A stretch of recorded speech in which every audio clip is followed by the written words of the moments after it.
All right. Hey folks, Michael here with Conquest Overland, and I am very excited to announce our latest upgrade, this 2022 Toyota Tundra.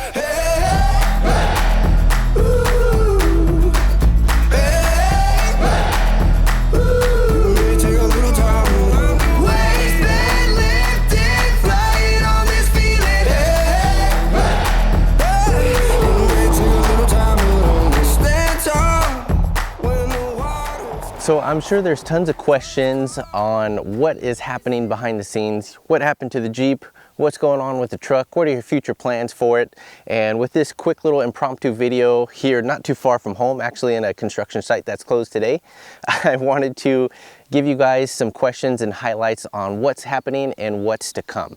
So for starters, we're just going to back up a little bit and talk about my previous vehicle, the 2023 Jeep Grand Cherokee Trailhawk 4xe. It's a mouthful, but essentially it was a luxury SUV that Jeep had put out, and at the time when I purchased it, it fit and checked off all the boxes. It was a perfect Swiss Army knife for the daily commute of long miles Monday through Friday.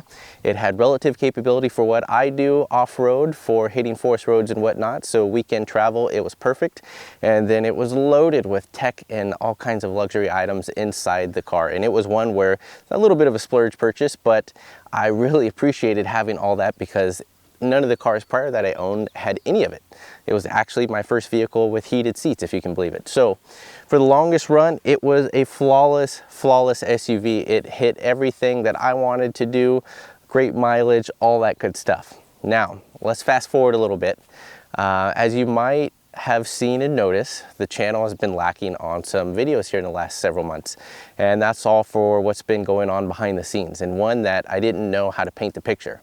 So in short, the Jeep up to about 34,000 miles was great, like I just mentioned. However, in the last 6 to 8 months, I can't say the same. I had probably about a dozen visits to the dealer for all kinds of different problems, different recall issues, things not working correctly.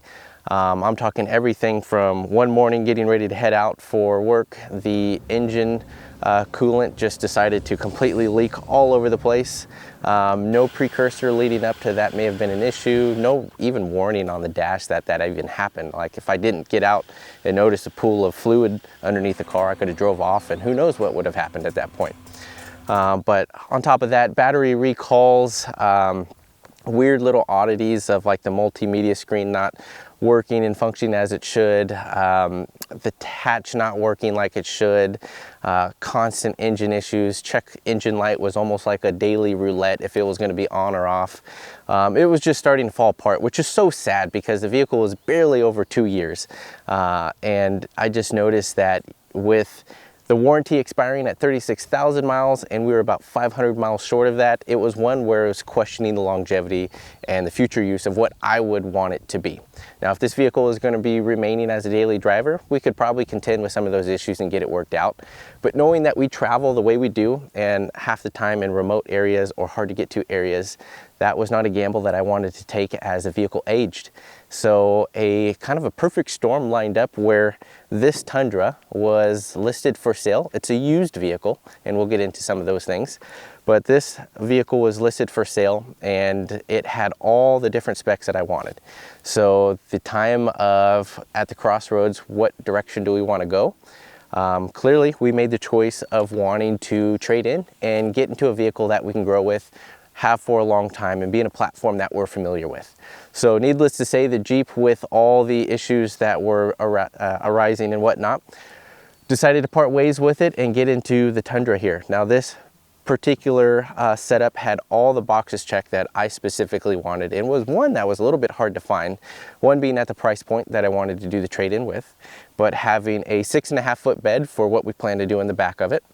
A double cab so we can shrink the wheelbase down just a little bit from having that 6.5 foot bed, but still having a lot more storage than before, even with that cab configuration. And then of course the TRD off-road package so we can have the rear locking diff, the multi-terrain select, all that good stuff, so we can still be relatively capable off-road and whatnot. But it did come with a few quirks, which is, some of them are quite funny. The interior, the temperature controls and whatnot, they're all in Celsius, and even the mileage count, the remaining fuel is all in kilometers and whatnot, and that's because this truck came from Alberta, Canada, and it has about 56,000 miles on it, and it showed a little bit of use. I'll be honest, there was quite a few cosmetic scuffs and scratches on the exterior of the paint here. One that is not the end of the world, but it's okay. It does have the Celsius reading on the inside. I don't know how to change that, by the way, so if anybody watching this in the comments, if there's a way to do it, I might have the dealer flash the system and put it back in our version of measurements here in the US. But it's just kind of funny going and trying to convert that imperial and metric, whatnot. But aside from that, the cosmetic scratches, it didn't even come with a spare tire, which is why I'm kind of being mindful of where I do go and whatnot. So all these little oddities and whatnot, we kind of balanced it all out that at the end of the day, it's not a huge deal because we're going to be upgrading all this stuff anyway, especially with what we have in store for the future. And with that said, we do have wheels, tires, and suspension already in the works, and my company that I work at, Mule Expedition Outfitters, is going to be helping me with the build as they have with all vehicles that I've driven in the past, so that's a no-brainer there. But I'm super excited to share with you guys what we have in store for this. I'm not going to allude too much of what's going on, but we will say there's a specific reason why I went with a 6.5 foot bed for what we have in store and the type of travels that we want to do. But so far it's been awesome being back in this platform again. As many of you know who've been following the channel, I used to have a Toyota Tacoma. It was great. We had all kinds of different configurations with it, and it was one where we were happy to be back in a platform that has so much versatility, and one that we have the reliability of as well too. Not to mention the endless amounts of customization and aftermarket support that these vehicles and this platform has. So just knowing that we're back into a familiar territory is kind of a relief. But I will say it is a little sad that what happened to the Jeep did happen. That's not to say, and it's not to beat up Jeep at all and Jeep owners. I know many of you guys are driving Jeeps and whatnot, and there's nothing bad about that. It's just me sharing my personal experience on the specific hybrid platform of the 4xe. I don't know what happened, if I just got a bad apple or whatnot, and quite honestly, we even almost investigated lemon law for some of the issues that arose and how early they did. But that's not to say that your Wrangler Gladiators and all that good stuff aren't bad by any means.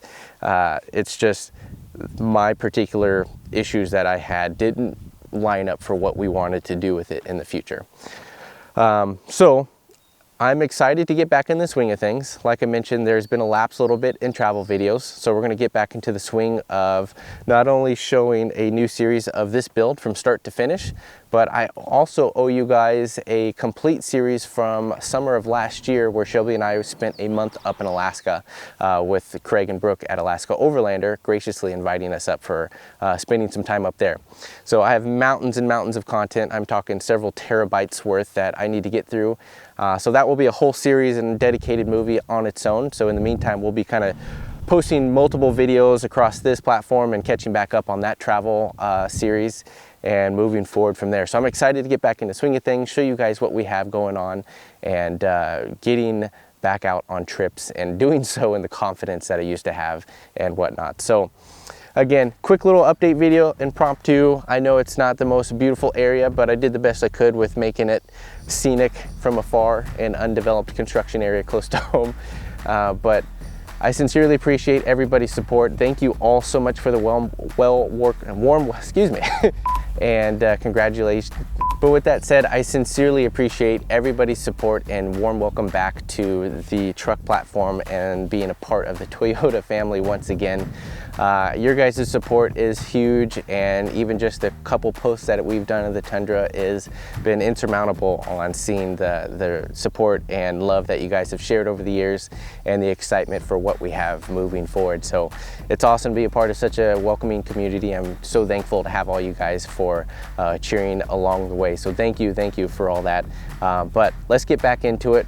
We're gonna get to work. We got a lot happening here behind the scenes, and I'm excited to bring you a part of it the entire way. So if you got any questions, comments, concerns, all the above, feel free to throw them in the comments and we'll address it in future videos. But thank you for sticking around for this little quick update. And as always, thank you for the support. And until next time, safe travels.